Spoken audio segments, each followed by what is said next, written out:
session 20 load balancer service, and this is what you should practice. For that, what you require is you require some setup. You know what? You require a setup where you have a public IP address. You create a load balancer, and you need to have two instances. Remember, you need to have two instances on your in your setup. Okay. Let me draw the setup here. Let me insert a blank slide so that I can explain how the load balancer actually works. Let me draw it here itself. So when you talk about load balancer, what you require is you require a machine. Okay, require a machine on this. For this is first instance, instance 1. Okay,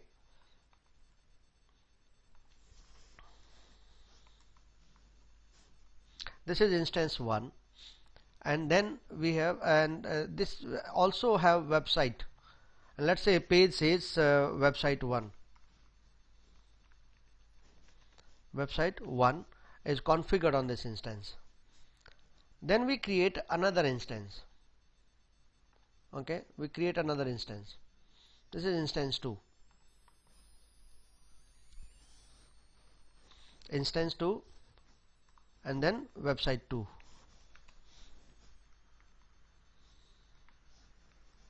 Website, second website. So this is in one VCN, one public IP address. So this has got one public IP address.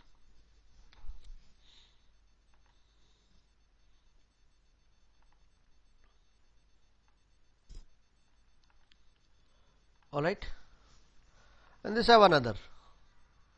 Both have different IP addresses, which means if you access one website using the public IP address, you will get one.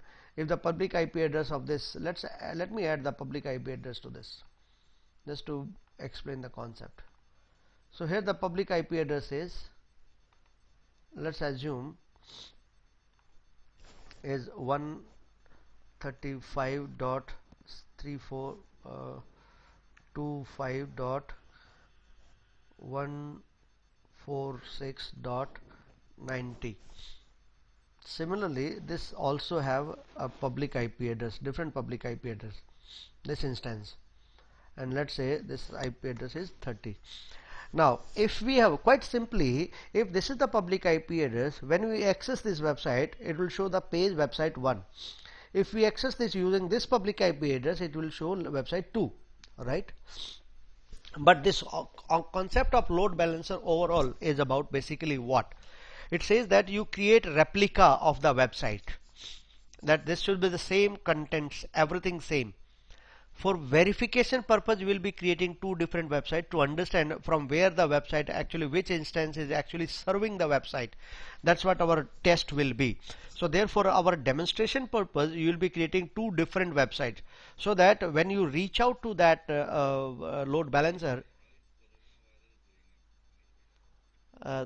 31 cases, 31 cases so far. One was there in the night. Isolation wards are active, and I got news today in the morning that a lot of companies in Hyderabad are closing down the offices, like they are allowing the employees to work from home. Cognizant, I got the details from yeah. Now cases situation is not serious. They, yeah, they are taking utmost care. Mhm.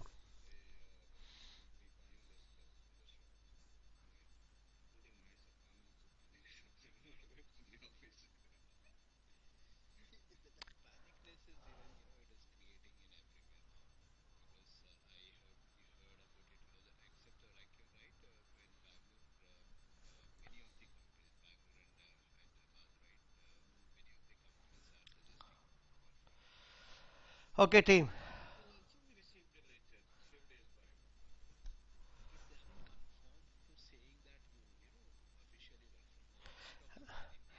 Hey, team.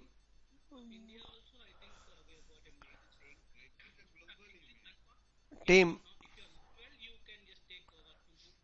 Hello, hello, team. Can you hear me?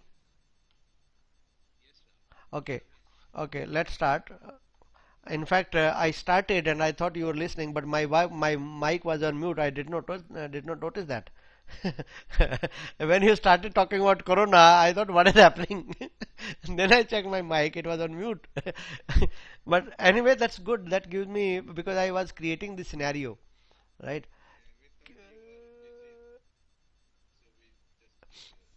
I hope let me share my screen now. That's good. Can you see the screen now, everybody? Okay. This next session is load balancer. Okay. For verification purpose, for testing purpose, let's assume we have two instances. Both have Apache web server running. Okay. And both have independent websites running. Though in a real case production, we have a replica or copy of the same website. We don't have that, in different websites. But in our case, let's assume that instance 1 having public IP address this has a website with the name website 1. This is our instance 1 and IP address, right? And first website number 1. Alright, this is first part. Okay. Now second instance is instance 2, which is running on the website with the page website 2, and the IP address is this one. This is the IP address of the second instance. Quite naturally, so far, I'm sure it is the same thing which everybody understood, that if we access this website on instance 2 with the public IP address, we'll get the page website 2, whatever it is. And if we access it through the public IP address, we'll reach out to the website 1. This is so far so good. But what we are talking about is we need to have a load balancer which will have its own IP address. Alright, and this IP address, let me make it just make it transparent. This load balancer will have its own public IP address, and internally it will be diverting the traffic to the corresponding, depending on the load, on a round robin or what policy we have configured, it will be diverting the traffic to the different instances, instance 1 or instance 2. So let's say this have the IP address of 197.178.56.30. This is the public IP address of our load balancer. So load balancer will work actually depending on that if multiple requests are coming, it will be diverting some of the requests to this instance 1, right? Next request may go to instance 2, and then some request will go to request to instance 1 or instance 2, instance 1, instance 2. So if you continuously hit IP address, if you continuously refresh the page or at this IP address, you will be able to get website 1 or website 2, website 1 or website 2. This is the implementation of load balancer, and this what you will do in our next lab assignment, that is load balancer assignment number 18. This lab assignment is all about the load balancer which you will be creating and you will be working, and you will see when you try this website, you will sometime get website 1, sometime you will get website 2. So after you hit that, so you will get website like you are visiting website 2, you are visiting website 1. So you will get this response. So load balancer will be diverting the traffic to corresponding website. This is what all about this session is. This was the summary of the session. Let's start load balancer session number 20. I hope everybody got the idea of load balancer, how it is going to work. I'm talking about the outcome of the session agenda I'm asking. Everybody good to start? What we are going to learn in this session? Fantastic. So this was just agenda setting. So team, load balancer will work like load balancer will have a public IP address. When you hit the public IP address, it will be diverting to the instance 1 or instance 2 depending on the scheme implemented and the load available. So it will be balancing the load across two instances. So if we have the same website, this actually makes sense in production. For testing purpose, we will be verifying where our actual request is going. Actually, it is going to instance 1 or instance 2. That is our implementation part to understand the proof of concept. So objective of the session is OCI load balancer concepts, public versus private load balancer, using a load balancer and its options, backend sets, backend servers, route paths, load balancer policies, and session persistent. This is what we will be learning in this session. So what is a load balancer? I just explained it. It is a high availability and fault tolerant solution and scalability solution. High availability, the service is available even if one of the node is available, and that is what the purpose of the load balancer is. Can add more nodes behind the load balancer to balance out failed nodes. Scalability,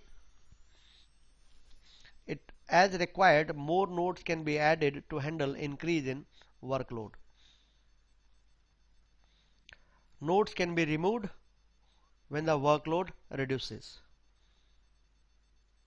So that is the scalability. We have 3 different nodes example. In our lab we created 2 nodes. Load balancer comes in different shapes, and the shape defines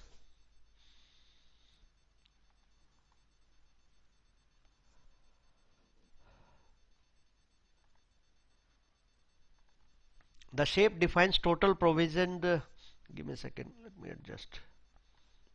Sorry. The shape defines total pre-provisioned bandwidth, include ingress and egress traffic, and traffic is aggregated for all clients. 10, 20, 10, 100, 400, 8000 Mbps different speeds are available. So depending on what you choose. So choose the total bandwidth, 10 Mbps, 100 Mbps, 400 Mbps or large. So free tier is available for 10 Mbps. That's good enough. 10 Mbps is not for static website is good, but for production definitely it is not good. So micro or the free, right? Always free. Load balancer visibility can be public. It has a public IP address, or it can be private, has a private IP from the VCN subnet CIDR. So what we are going to create in our lab is public. OCI load balancer, public load balancer. It is internet facing, meaning that you will be accessing it from the internet. Can be resolved with public DNS. Regional scope, a regional subnet or 2 availability domain subnets, has a public IP address, that is floating IP address, present in 2 availability domains. Active and passive load balancer across the availability domains. What is meaning of active and passive? Active means one will remain active and one will be available when the another is down. Both have private IP from the VCN. Public load balancer example. Load balancer is regional within the VCN. Look at this example. We have region 1, regional subnet. So we have load balancer configured here. One is active, one is actively taking the request, and one is passive. So here is the listener taking in calls from the internet. So internet requests are coming to the listener, and the load balancer is listening to the service and passing on the request to the service, to the availability domain instances. Alright, so this is regional subnet where you have instance configured. So you have the instance configured here, and the load balancer is passing the request in the availability domain wherever you have configured that. This is within the region. It is a regional within VCN. And AD specific subnet can also be possible. This is example, same example, listener, active passive, availability domain subnet, and then passing to the request to this. So public DNS load balancer, public load balancer example. When we say private load balancer, no internet facing, accessible from the VCN only, private connectivity supports. So our example, my lab assignment is for public, not for private. If provisioned in regional subnet, active and passive across two availability domains. If provisioned in AD specific subnet, active and passive in the same availability domain, has a private IP address which is floating. Floating basically means that if you migrate, or sorry, if you move that instance, all right, then the IP address will be taken by the other instance. So IP address is floating. If one instance is down, the IP address will be migrated to other instance. So this is private load balancer implementation example. Load balancer is regional subnet. So we have the VCN here, listener listening to the request privately within that region 1. You see we are inside the region, active passive and same concept. Only thing is that request is coming within the region, from within the VCN, not outside the VCN, outside the region, not from the internet. Same way here, it's availability domain specific, AD subnet. Components of load balancers are listener, backend sets, backend servers, load balancing policy, health checks, certificates, path route sets, and session persistence. We need to understand them one by one. VCN for load balancer. Load balancer is provided in a VCN subnet. Public load balancer is a public subnet. Public load balancer in a public subnet. Preferably, the application hosts are in the same VCN, maybe in the different subnets of the VCN, okay, which I configured, for example. Load balancing policy. How the traffic is distributed by the load balancer. As I said, by default it is weighted round robin. Means request can go to any hop, any node, any instance. How the traffic is distributed by the load balancer. It may be one is weighted round robin, for example default policy, sequentially to each backend server, and this is what you will verify in the lab. Least connection to the least loaded backend server, and IP hash uses the request source IP to hash and route the same backend server. Cannot differentiate IP behind the proxy, so you will never know where the request is actually going. Backend sets and servers. Compute instances that run the actual service. So what you will be configuring is you will be configuring Apache web server. You will be creating a single page website, and you will be trying to access that from the internet, from your local website, local browser. The compute instances are backend servers. The logical grouping of the server is called backend set. Like, of course, that's what I was talking about. If we have two websites, we have two instances, we call it as backend set. Backend servers can be from the different availability domains in the same region. Distribute them across the availability domain to provide the resilience, to provide the redundancy. Health checks. Reports of health checks of the load balancer components. So you can check that protocol port 80. So this is a health check parameters, and when you see, you will get the output. Like for example, on the left right hand side, health check is okay, backend sets health check is okay. You'll get these things. Security list rules. While provisioning a load balancer, the user interface UI provides a feature to automatically add security rules between the load balancer subnet and the backend server subnet. So this is the best way. you see the radio button at the bottom, automatically add security list rules. It can do that. Listener for the incoming traffic for the port configured can handle TCP, HTTP, HTTPS, whatever you want. So you specify that while creating it. So load balancer, listener, HTTP or HTTPS or TCP. In our example, please don't try HTTPS because for that you need a certificate, self-signed certificate. So configure HTTP rather than HTTPS. Certificates, use SSL or HTTPS on the listener. Upload the public and private key and the CA certificate.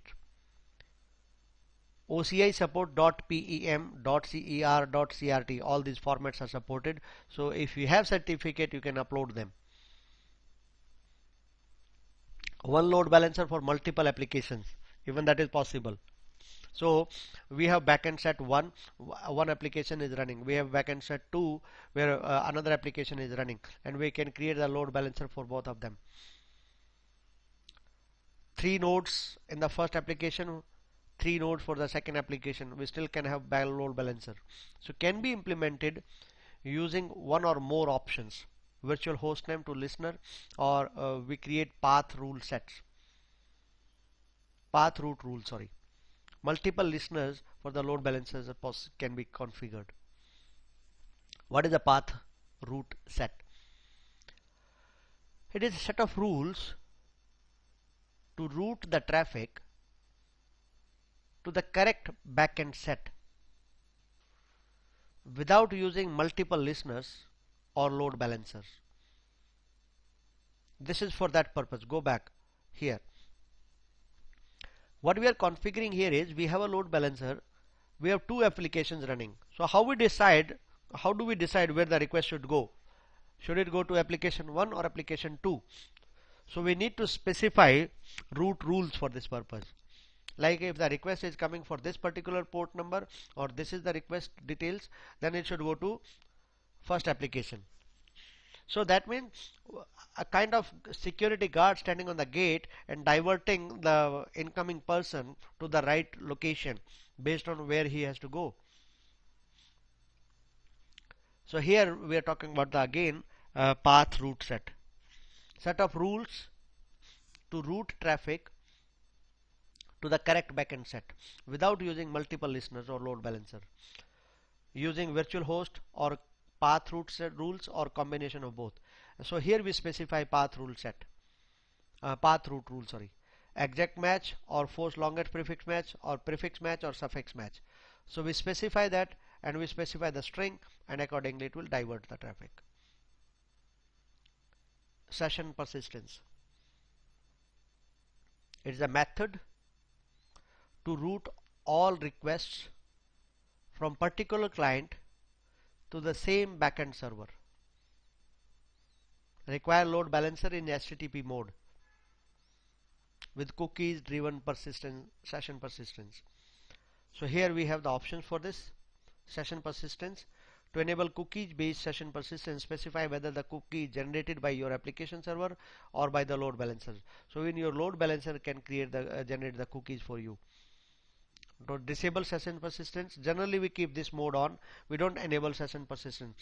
Basically session persistence means you are logged into the system, so you don't have to log in again. Like banking site cannot never allow session persistence, because session persistence refers to you are logged in, you close the browser, you open the browser again, you are again still logged in. That is called session persistence. Session persistence to differentiate host behind proxies, which was not possible with IP hashing load balancing policy. So you need to enable load balancer cookies persistence. So that is session persistence. I don't advise it. Implementing load balancer. So how do we implement it? The best is that you complete the lab where you will exactly see how it is working. Use a regional subnet in the VCN. Create a VCN with public subnet to place the load balancer, private subnet to place the web servers. Point to be noted here is, in my first slide when I talked about the private instances have public IP address is not required. What we require is private IPs, because the public IP address will be for the load balancer, because from the outside world we'll be accessing using the public IP address, which has to be for the load balancer, not for the machine. So public subnet to place the load balancer, private subnet to place the web server. This method provides security for the web servers. Create vCIN security list with the rules such that listener port ingress rule to the load balancer, and only the load balancer subnet can communicate with the private subnet, not from the other subnets. Distribute backend servers across availability domains in the region. Create security list rules such that load balancer listener is only exposed to the outside world for the port of the load balancer listening for, and not the public IP address. Public IP address for the instances is not required. One load balancer can be used to support multiple applications in the OCI, as we discussed in that. Instance pools and load balancer. Even we can have a load balancer for the entire pool. Can use instance pool screen to attach a load balancer. Load balancer should already be created to attach that. First of all, you need to create the load balancer. Implementing load balancer, specify the options to use with the load balancer in the instance pool screen itself. The nodes in the instance pool are attached to the load balancer backend set. So basically, if you create one, you will be able to create the second one also. So load balancer is good concept and it require in production. Public load balancer. Best practice for networking for load balancer is, this is one example as such. So I told you that internet requests are coming from the internet, listener is listening, this is for load balancer, and then this is regional public subnet which is attached to the load balancer. Then the requests are going to the private subnets or private instances, the instances which are there in the private subnet, spread across multiple availability domains. And that's the best scenario of implementing public load balancer. That's all for this session.